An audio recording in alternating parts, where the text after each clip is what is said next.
In 1966, a little movie star named Tom Cruise starred in an action spy thriller called Mission Impossible. What it spawned was 7, soon to be 8 movies making about $4 billion in the box office.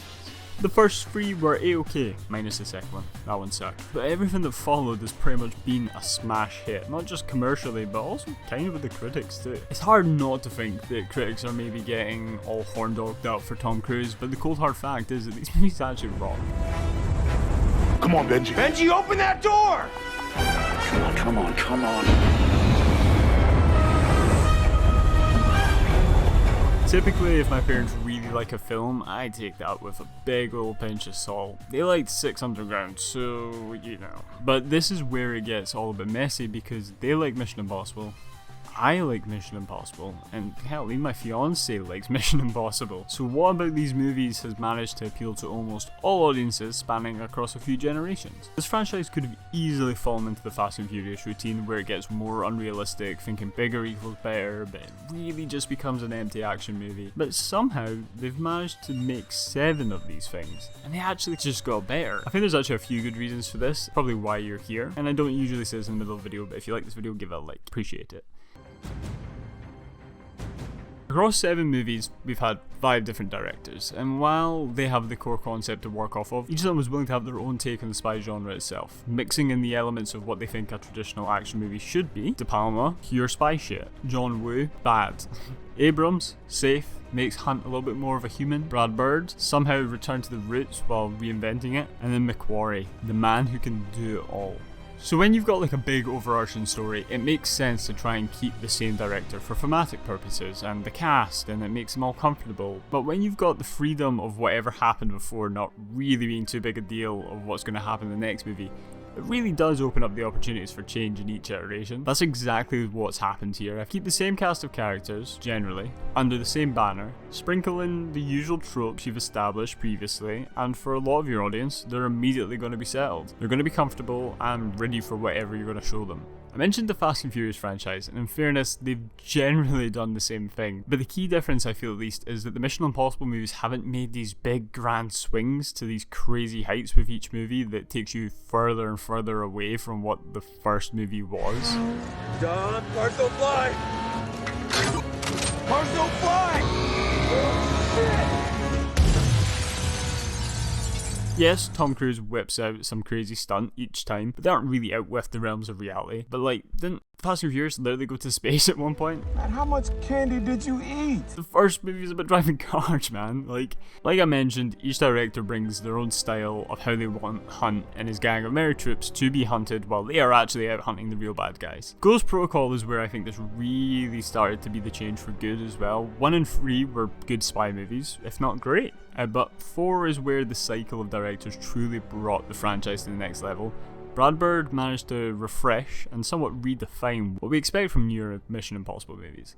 The studio took a guy who traditionally worked on these killer animated movies and allowed him to use that different kind of storytelling to push the boundaries of the franchise. That work ended up translating into these intricate action sequences that actually felt purposeful instead of just bloated. Like, that Burj Khalifa scene was the moment of change and was just amazing. This movie also kind of brought out the fun more, the campy side again. That third movie was quite dark and a little bit human. Abrams kind of just made it depressing. He managed to bring back the balance of the high stakes espionage with some genuine humour and camaraderie between the characters. Bird ended up laying the groundwork that would reinvigorate the entire series, and it's given Tom Cruise the chance to do crazy stunts well into his mid-60s, so some criticism I hear from some higher beings is that these movies suck and only serve to exist around Tom Cruise doing big stunt. But if that was the case, my fiance, who calls most movies boring, would have given up on this in less than 20 minutes. Whereas we just sat and watched Dead Reckoning, which is a nearly 3-hour movie, and she didn't even waver. Instead, she planted her little tush down and came out of it having enjoyed what the movie had to offer. There's only really one big stunt in that movie, and it's about 2.5 hours in. I know it's hard to believe, but the twists and turns the stories take are compelling enough to keep you wondering. The cast of characters are actually likeable, and they each have their own little personalities that add just enough of that special something to get you to believe there's a genuine team in there. Whoa. Are you okay to drive? I mean, a minute ago you were dead. What are you talking about? This is not going to end well. I'm sure if you start to look deep enough into the plots, there's likely some gaps, but they're not obvious enough to piss you off and take you out of the movie. Compared to most action movies, we're actually offered up some fun plot lines that actually have some creative action sequence to pair with that. But okay, there is a simple answer to this question overall. Tom Cruise just has straight star power. He may be a gross little cult poster child, but goddamn, the man can act, and he makes such killer movies. He's been making good movies as long as anyone can remember, and unlike some of the big boys like Clooney and Pitt, just his name can make a movie worth seeing. Pair that with the novelty we all feel when seeing him, not a stunt double or CGI, doing some crazy ass stunt. Yeah, of course people are going to go see that movie. Like, The Mummy literally made 3 times its budget back, and that movie is ass, but people still felt inclined to see it because was Tom Cruise. But let's not discount the cast of merry men and women that the IMF has managed to gather over its many years of its existence. These movies have managed to cast some genuinely good actors, pretty much every single one. Some last, like Simon Pegg and Ving Rhames, and others feature for a movie or two, like Renner, Cavill, or Ferguson. But one thing they all do is help create a dynamic, likeable ensemble cast. Cruise isn't the one and only hero. He doesn't pull a Rock and want him to win every fight or pull for being the sole focus of the movie. Each character actually has influence on the plot, whether it's as an antagonist or as the hero themselves. We're treated to a team we want to see succeed. It's nice to be able to see these guys get into all these silly hijinks across many movies, and you also get to see their personalities stay consistent while getting to grow and change with each movie naturally. Shoes? Shoes, please.